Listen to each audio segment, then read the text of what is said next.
Breaking news: the Earth is flat again. 5G causes empathy, and Taylor Swift just endorsed the Illuminati. Welcome to Hold 'em Accountable, the show where we take the chaos, clickbait, and the chronic nonsense of modern life and break it down like an overworked therapist with a podcast.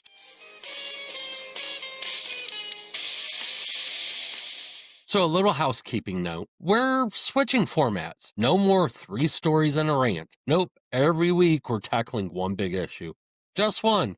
Because if America can't focus, I might as well lead by example. Also, my producer said if I try to fit five stories to one episode again, she's unplugging the soundboard and replacing my coffee with decaf. Before we had Twitter threads and AI generated nonsense, misinformation was manual labor.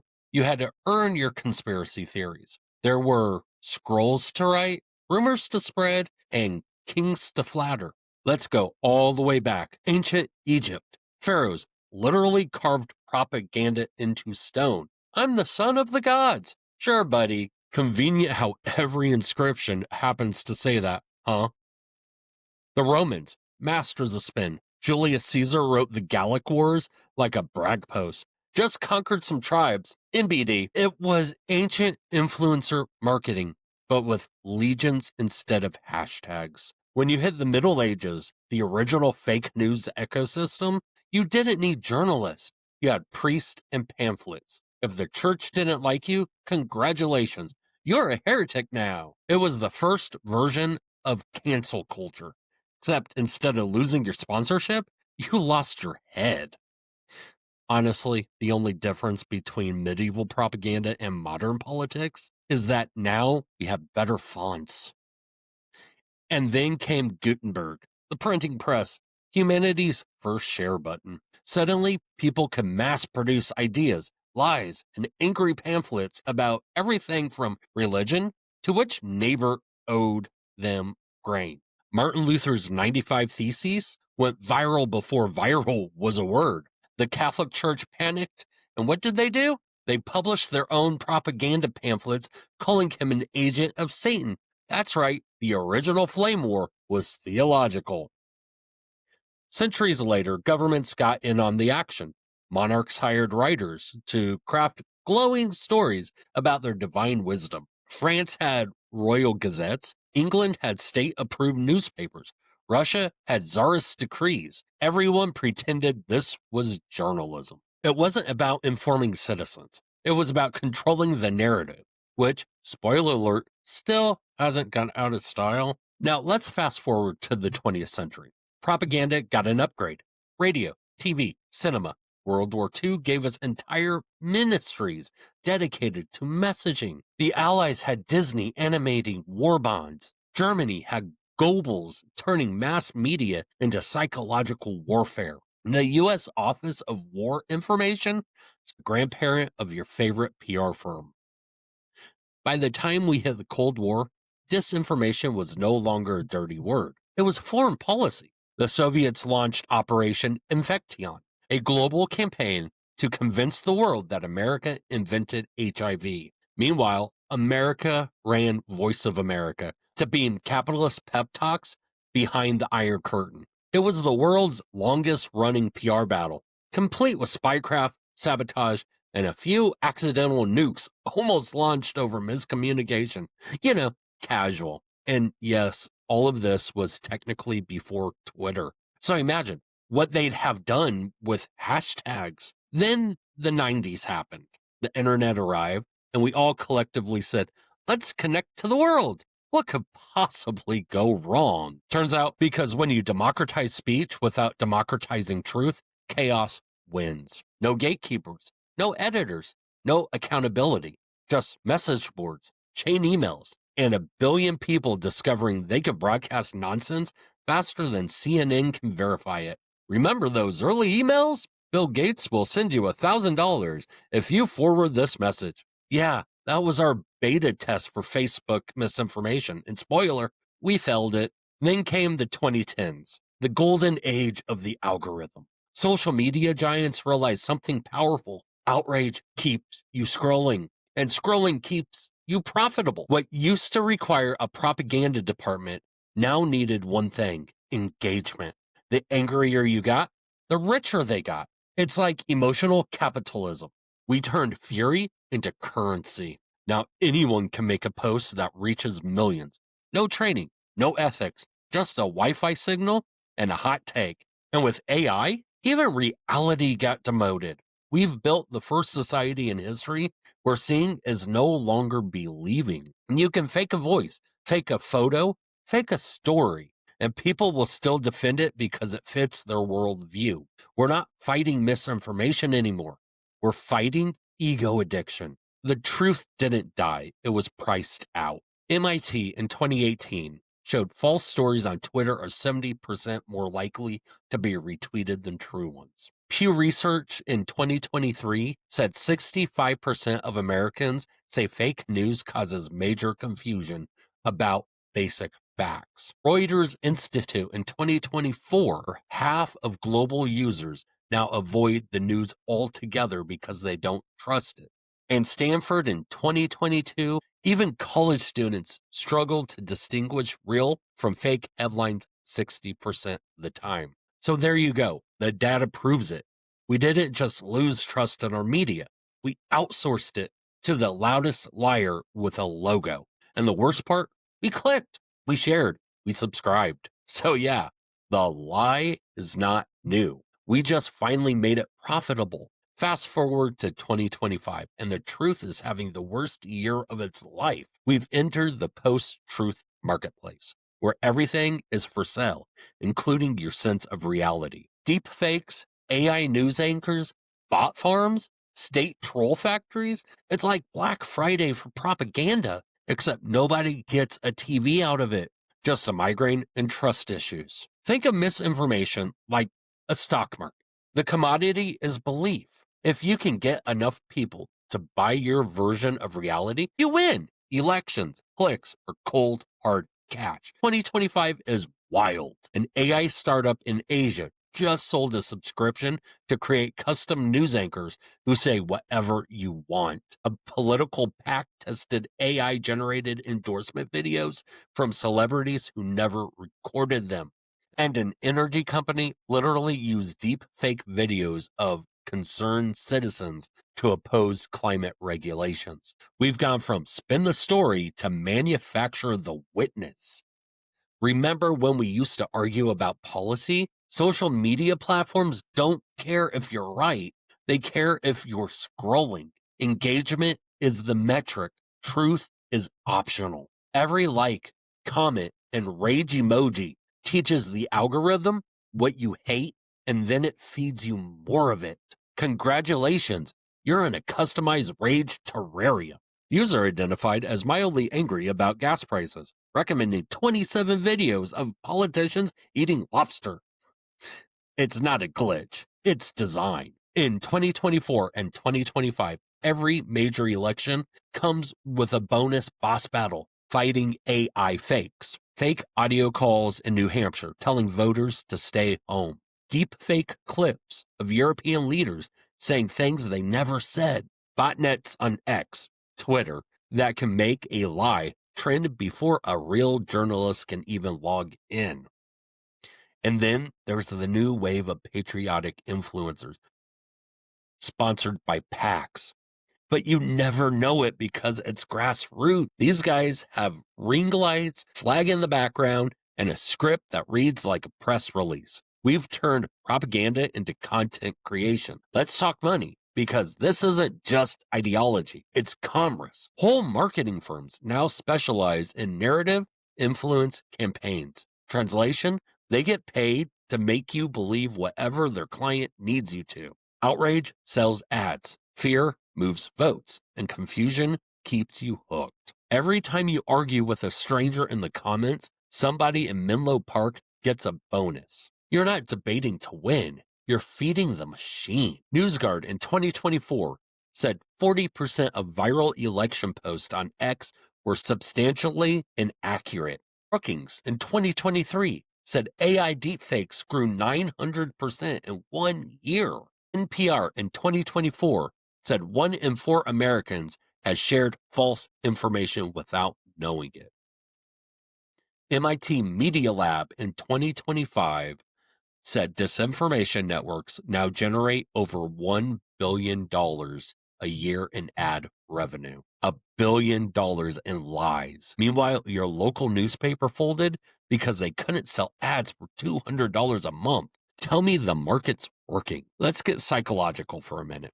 Disinformation works because it feels good. When you see a headline that proves you were right all along, your brain hits you with a dopamine rush. It's literally a drug.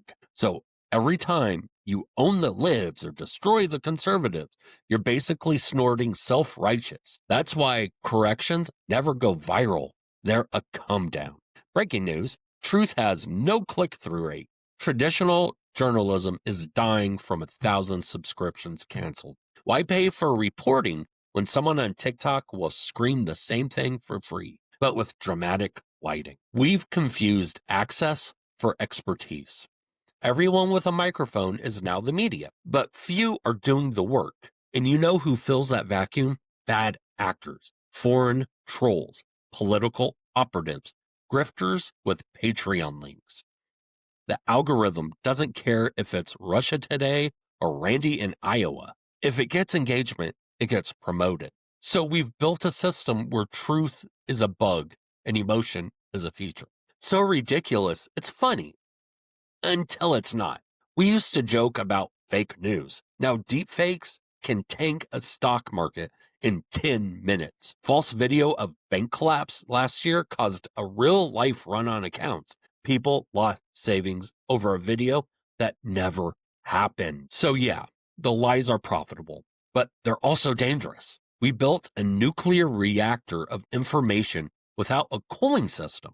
We're now living in the meltdown. And that's where we are right now. In the post-truth, facts compete with feelings on equal footing, and the best story wins, even if it's a lie. But here's the thing. We didn't just end up here by accident. We built this machine. We fed it, and it's time to ask how we became so good at being wrong. How did we get here? How did we turn from a nation of readers, thinkers, and builders to a society that fact-checks reality with memes? Well, congratulations, America. You played yourself. We didn't wake up one morning in a post-truth world. We built it, brick by brick, click by click, and share by share. Let's start with the money, because behind every bad idea is a good business model. Somewhere in Silicon Valley, a group of sleep-deprived geniuses discovered that anger is sticky. If you make people mad, they stay longer. If they stay longer, you make more money. Boom. Welcome to capitalism's worst experiment, emotional monetization. Facebook, YouTube, they didn't invent division. They just turned it into a recurring subscription service. Their product isn't social connection. Their product is you, scrolling at 1 a.m. with heartburn and trust issues. Feeling anxious about the future? Try our patented rage algorithm. Now with 20% more doom. This isn't politics, it's profit. Outrage equals revenue. The side effect? Society's now a 24-hour outrage buffet. No nutrients, just empty calories. Now, don't get me wrong. The tech bros aren't alone in this dumpster fire. Media saw the clicks and said, hold my press pass. Cable news learned that bounce doesn't sell. Conflict does. They figured out that a 10-person shouting match gets better ratings than a boring expert explaining facts. So they turned public discourse into pro wrestling, and we ate it up. Tonight on the debate zone, yelling, more yelling, and absolutely no one is learning a damn thing. Outlets stopped asking, is it true? And started asking, will it trend? In the information business anymore. They're in the attention business, and attention has no ethics. Now let's talk about us, because spoiler alert, we're not innocent either. Misinformation works because it feels good. Tells us we're right. It tells us our enemies are wrong. It gives us the warm and fuzzies of moral superiority without the discomfort of self-reflection. It's called confirmation bias, and it's our brain's favorite addiction. We like to think we seek truth, but really, we seek comfort. Every time you share something that confirms your worldview, your brain rewards you with a hit of dopamine, the same chemical rush you get from chocolate or likes on Instagram. Except This one destroys democracy. Warning: prolonged exposure to outrage may result in tribalism, paranoia, and loss of critical thinking. Social media took that human weakness and turned it into code. You scroll through your feed, the algorithm notes what makes you angry, scared, or smug. Then it feeds you more of it. It doesn't care about ideology, it just wants engagement. We've all built our own private reality bubbles, handcrafted by machine learning. You're not living in America anymore. You're living in algorithm land. And in algorithm land, every post agrees with you. Every enemy is evil, and every headline ends with an exclamation mark. It's comforting, it's addictive, and it's absolutely toxic. Here's the real tragedy: we replaced community with connectivity. We used to talk to our neighbors, now we subtweet them. We used to debate in person, now we duel in the comments section. When local newspapers died, so did local truth. Nobody is covering school board meetings or city contracts anymore. And that's how corruption thrives. Misinformation fills the vacuum that journalism left behind. So the next time someone says, I don't trust the media, ask them which media they mean: the journalists who got laid off or the YouTubers they replaced them with. And oh boy, the politicians. They didn't just jump on the bandwagon, they started selling tickets. Once they realized lies travel faster, they started packaging them with campaign slogans. Why have a policy when you can have a viral post? Modern politics is performance art. They're not trying to govern, they're trying to trend. I'm not here to fix your problems, but I'm here to make you mad enough to donate $10. And it works. The most extreme candidates get the most coverage. The calm ones get ignored. And every election becomes a content war instead of a contest of ideas. Harvard Kennedy School in 2023 said anger increases social media engagement by 30%. NYU Center for Social Media in 2024 said misinformation drives 20% of ad revenue on major platforms. Axios in 2025, political micro-targeting has quadrupled since 2016. And the Knight Foundation in 2024 said local newsroom employment is down 57% in a decade. So yeah, while the local paper can't afford toner, the outrage machine is printing money. We broke the truth for profit. Now we're stuck paying the bill. In the end, misinformation isn't a virus, it's a mirror. It reflects our fears, our laziness, our craving for simple answers to complex problems. The real crisis isn't fake news, it's our tolerance for it. We stopped rewarding honesty because honesty feels slow, uncertain, and boring. We chose entertainment over enlightenment. We got exactly what we paid for. The truth didn't vanish, it just got buried under the noise we created. So that's how we got here. Not through one lie, but through millions of little choices. Every click, every share, every shrug.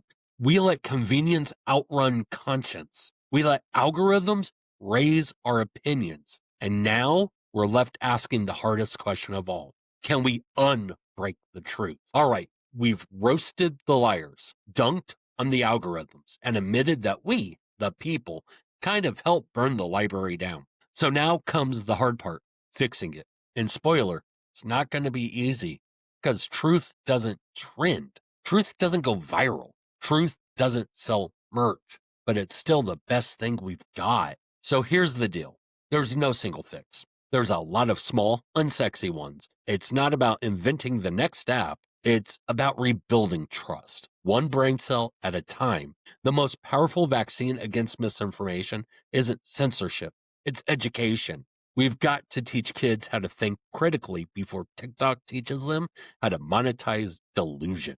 Media literacy should be as basic as math. Kids should know how to spot fake source, how to cross-check claims, and how to recognize emotional manipulation. Finland's been doing this for years. It's literally part of their national curriculum. Meanwhile, in the US, we're still debating whether climate change is just a theory. All right, class, today we're learning how to separate facts from Facebook. Stanford in 2023 said teaching media literacy reduces belief in false headlines by 25%. OECD in 2024 said countries with media literacy programs see higher civic participation and lower extremism. Knowledge isn't partisan, it's preventative care for democracy. Step 2, make the platforms responsible for the mess they profit from. We regulate food safety, building safety, seatbelts, even toaster ovens. But the algorithm that shapes how 3 billion people see the world, that's just vibes. We don't make the content, we just recommended it. Yeah, and the arsonist just recommended fire. The EU Digital Services Act in 2024 requires transparency for recommendation algorithms and bans undisclosed political deepfakes. A UNESCO report in 2025 calls for global trust audits on major platforms. If a company can profit from lies, they can pay for truth verification. Every false ad, every bot swarm, every deepfake should cost them money. Maybe then they'll start investing in something other than the next PR apology. When local papers die, corruption moves in. You lose reporters at City Hall, you lose watchdogs, and you gain politicians who can do whatever they want in the dark. We need to fund local journalism like we fund fire departments. They're both public safety. One just deals with burning buildings, the other one with burning lies. Public funding, nonprofit newsrooms, or tax breaks for subscriptions, whatever it takes. If billionaires can get tax credits for their yachts, small town reporters can get one for covering school boards. The Knight Foundation in 2025 said local journalism trust levels 30% higher than national outlets. Nesco in 2024 said every dollar invested in local media yields $12 in community value. Because the truth isn't just national, it's your backyard, your school board, your water bill. That's where democracy either lives or dies. All right, this one's on us. You can't outsource truth to anyone, not journalists, not tech companies, not your favorite influencer with 80 million followers and a skincare line. Every time you share something, you're a broadcaster. And with great Wi Fi comes great responsibility. Take 5 seconds before you hit share. Ask, is this true? Where did it come from? Who benefits if I believe it? And if it makes you furious, stop. That's your brain getting gamed. The algorithm wants you emotional, not informed. University of Michigan in 2024 said adding a 5-second delay before reposting misinformation sharing by 37%. Reuters in 2023 said 70% of viral misinformation is shared without being read first. Read it, don't just rage it. The last fix isn't structural, it's cultural. We've got to make being informed cool again. Reward people for saying, I don't know. Celebrate curiosity instead of pretending to have all the answers, because certainty is killing us. It's what makes us dig in, tune out, and double down. Admitting you might be wrong isn't weakness, it's maintenance. Democracy needs humility to function. Plus, imagine how peaceful the internet would be if everyone had to pass a basic humility test before logging on. Step 1, can you say my bad? Step 2, are you sure about that meme? UNESCO in 2024 says every dollar spent on fact checking saves $15 in misinformation cleanup costs. Knight Foundation in 2025 said independent local outlets boost civic participation by 20%. And Stanford in 2023 said media literacy programs cut belief in false news by 25%. So, yeah, fixing misinformation isn't free, but ignorance costs way more. We've been paying that bill in polarization, cynicism, and chaos. Look, truth doesn't sparkle. It's not clickable, but it's the only foundation we've got. You can't democracy on a funhouse mirror. You can't argue toward progress if everyone's living in a different reality. So, yeah, it's hard work, but it's worth it because a shared reality is the only thing that keeps a country from falling apart. Plus, if we all start fact checking, maybe, just maybe, Uncle Ron will stop sending those chain emails about how Tylenol causes autism. So that's how we fix it. Education, accountability, journalism, responsibility, curiosity. 5 simple steps that require approximately 0 congressional hearings and 1 functioning brain. Because the truth ain't free, but it's worth every damn penny. All right, time for Hold'em or Fold'em. This week's contestant, the platforms pretending they're neutral. We don't control the content, the users do. Yeah, and the drug dealers just supply the demand. You built the echo chambers. You coded the outrage. You knew it was hurting people, and you cashed the checks anyway. Fold them, all of you. And to the rest of us, time to hold them. Hold the truth, hold the line, and hold each other accountable. Because if we don't, someone else would decide what's true for us. And spoiler, it won't be someone who cares about democracy. Truth used to be a shared service. Now it's a luxury good. But the good news, we can rebuild it if we stop treating facts like opinions and opinions like gospel. The truth won't trend, but it'll outlast the noise. Maybe that's the real revolution. Not outrage, not algorithms, but honesty. This has been Hold 'em Accountable, the show that still believes in facts, free speech, and fixing what's broken. I'm Derek Holder, reminding you, don't believe everything you scroll. Believe what you verify.